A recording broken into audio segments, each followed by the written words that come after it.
जैसे कि ये था हमारा topic planning and material developments, जिसमें हमने ऑब्जेक्टिव्स कर लिया है, इसका इंट्रोडक्शन कर लिया है और उसके साथ हमने लास्ट में ही किया था ये साइकिल, जिसको मैंने तुम्हें ये बताया था, जिसका एग्जांपल दिया गया था कि आपका पर्पस क्या है।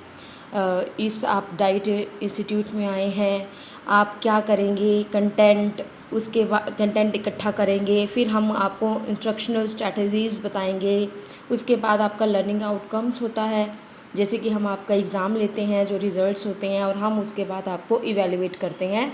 इवेल्युएट हर पॉइंट पे किया जाता है, मतलब हर पॉइंट पे चेक किया जाता है। और उसके बाद आज हम आते हैं कि integrated the teaching of English with other subject, जैसे कि इसकी हेडिंग से ही पता चल रहा है। इंटीग्रेटेड का मतलब क्या होता है, यानी कि इकट्ठा होना या एकत्र होना, यानी कि या हम बोल सकते हैं यूनिटी। तो वो ये बोल रहे हैं कि integrating the teaching of English with other subjects, यानी कि इंग्लिश को अदर सब्जेक्ट्स के साथ किस तरीके से इंटीग्रेट या इकट्ठा करके पढ़ाया जा सकता है।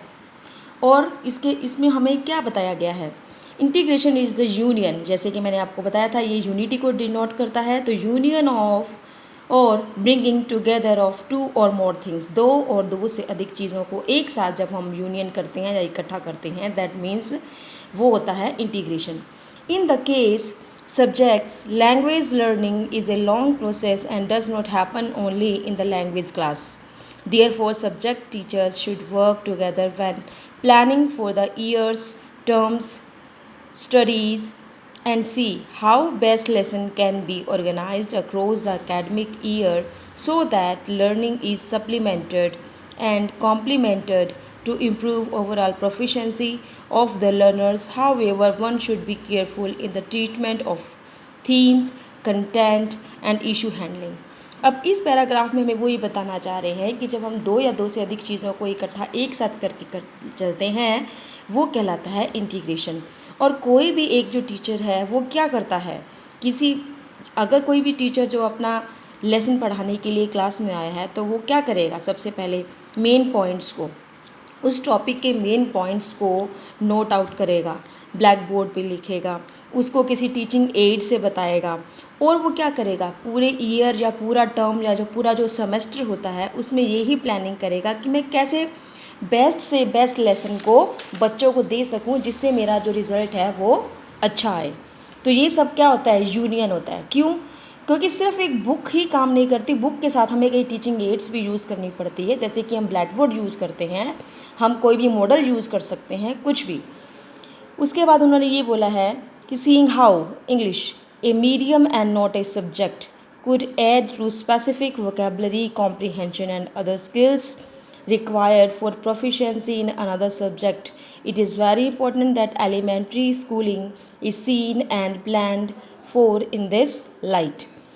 जिस तरीके से इंग्लिश क्या है, इंग्लिश मीडियम स्कूल्स भी होते हैं, और इंग्लिश एक अकेला सब्जेक्ट ही नहीं है, इंग्लिश में बहुत सी चीज़ें आती हैं। देखो, स्पेसिफिक वोकेबलरी कैसे, हम वोकेबलरी को देखने के लिए क्या करते हैं, डिक्शनरी यूज़ करते हैं।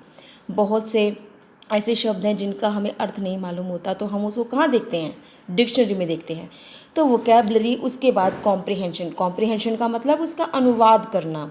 उसके अलावा प्रोफिशेंसी क्या होती है, स्किल होती है, योग्यता होती है, हम उसका उच्चारण कैसे करते हैं। तो इंग्लिश को सिर्फ एक ऐसे सब्जेक्ट नहीं माना जाए, उसमें बहुत सी चीज़ों का एक यूनियन है, एक इंटीग्रिटी है। फिर है integration of science with English, यहाँ पे एक एग्जांपल दे दिया है इंग्लिश को हर एक सब्जेक्ट के साथ जोड़ के, जैसे कि आप देख रहे हो integration of science with English. इसमें इन्होंने एग्जांपल दे दिया, जैसे कि इलेक्ट्रिसिटी एक चैप्टर है, यानी कि टेक्स्ट बुक में एक चैप्टर है इलेक्ट्रिसिटी किस पे बेस्ड है, कौन से सब्जेक्ट से लिया गया है, साइंस से। उन्होंने क्या किया, इस लेसन के ऊपर कोई भी एक टास्क दे दिया, तो क्या किया, जो इलेक्ट्रिसिटी साइंस को डिनोट करता है, साइंस का चैप्टर है, उसी तरीके से इसको इंग्लिश लैंग्वेज यूज़ करके दोनों सब्जेक्ट को मर्ज कर दिया। किसमें, इस टास्क में, जैसे कि work in pairs and design an activity for class 5th, focusing on both the content related to electricity and the specific language used. You may look at the activity given in the class 5th textbook, but you must design your own activity. यानी कि electricity और English language को use करके आप कोई भी एक activity जो है क्लास 5th के लिए आप डिज़ाइन करें। जैसे कि आप क्या करते हैं, आप टीपी पे जाते हैं, आप लेसन प्लान बनाते हैं। लेसन प्लान किसके अकॉर्डिंगली बनाते हैं, आप क्लास के अकॉर्डिंगली बनाते हैं। उसी तरीके से इन्होंने क्या किया, इसके ऊपर टास्क दे दिया। उसके बाद वैसे ही integration of English with environmental science यानी कि ईवीएस। अब जो ईवीएस है उसको इंग्लिश के साथ उन्होंने कनेक्ट किया है और उससे रिलेटेड एक उन्होंने एक्टिविटी दे दी है, जिसमें लेसन 1 लिया उन्होंने माई ड्रीम हाउस, जो कि क्लास 1st के लिए लिया है। तो design an activity for class 3rd from any topic of EVS and integrate it with English.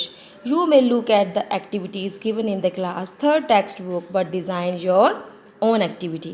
उसी तरीके से integration of math with English, math और इंग्लिश को किस तरीके से कनेक्ट किया इन्होंने।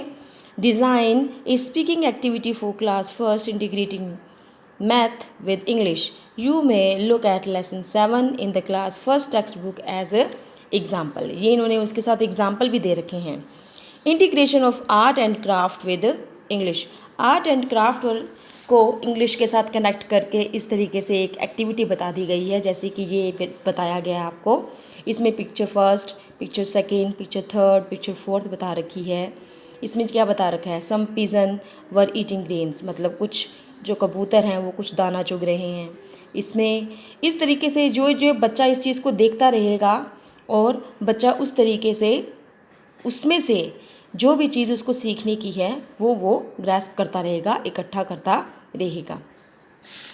उसके बाद हम आते हैं नेक्स्ट वो ही सब एक्टिविटीज़ है जो कि बच्चों को कराई जाती है। बच्चों की आप बुक्स देखेंगे, छोटे बच्चों की प्राइमरी क्लासेस की, तो इस तरीके से बनी होती है। जैसे कि हैट है तो हैट को इन्होंने चित्र रूप में भी इसके साथ दर्शा दिया। पोट है तो सेंटर में इन्होंने पोट बना दिया ताकि बच्चा उस चीज़ को समझ सके। फ्लावर है तो उसने बीच में इसको फ्लावर बना दिया। तो ये सब एक्टिविटी है, ये डिज़ाइन की जाती है ताकि बच्चा इसको इजीली देख के समझ भी सके और उसके साथ उसको इंग्लिश भी सीख सके।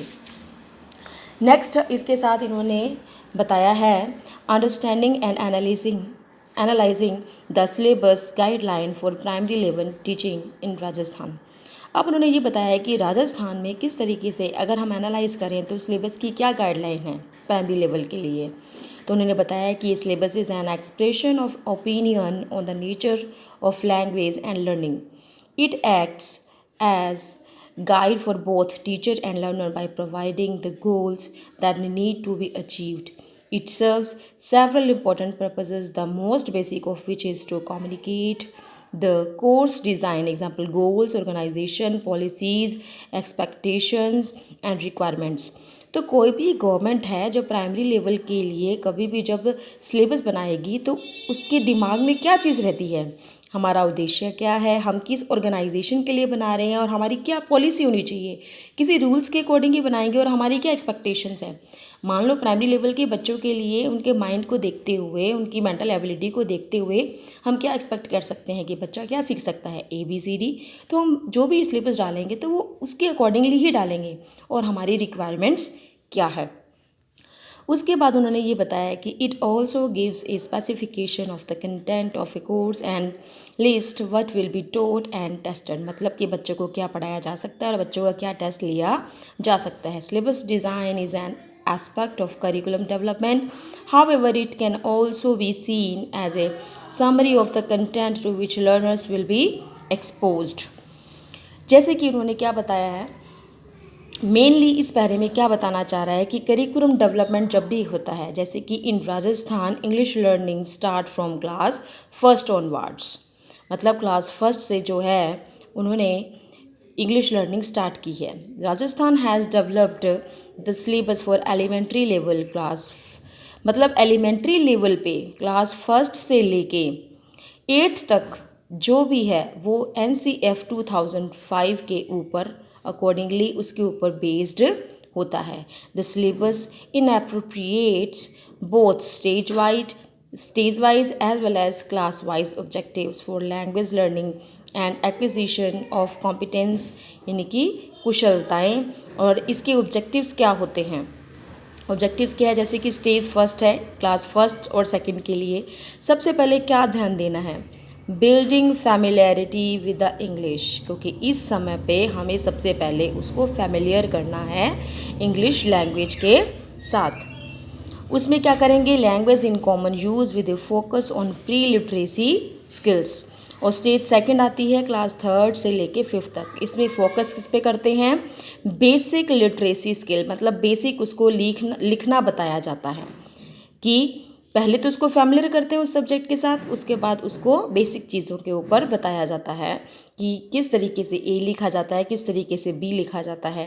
क्लास स्टेज थर्ड जो है उसमें जो है वो नेक्स्ट क्लास आ जाती है क्लास सिक्स से लेके एट्थ तक। जैसे कि फोकस ऑन वोकैबुलरी डेवलपमेंट, किस तरीके से किसी शब्द का उच्चारण करना है, intensive and extensive reading and comprehension and interest, writing skills of a higher order and elements of formal grammar. इस तरीके से बच्चे को स्टेज थर्ड पे बताया जाता है, क्योंकि पहले में तो उसको सब्जेक्ट का पता ही नहीं है कि इंग्लिश क्या होती है, और स्टेज सेकंड में उसको बेसिक चीज़ें बताई जाती है, और स्टेज थर्ड में उसको किस तरीके से उच्चारण करना है, किस तरीके से किसी शब्द को पहचानना है, उसका अनुवाद करना है, ये बताया जाता है। And the guideline followed were developing the syllabus are, उसमें क्या होना चाहिए कि वो सूटेबल होना चाहिए वेरियस स्टेजेस ऑफ लर्निंग। हमारा जो सिलेबस है वो बच्चों के अकॉर्डिंगली होना चाहिए। एंड सेकंड थिंग क्या है?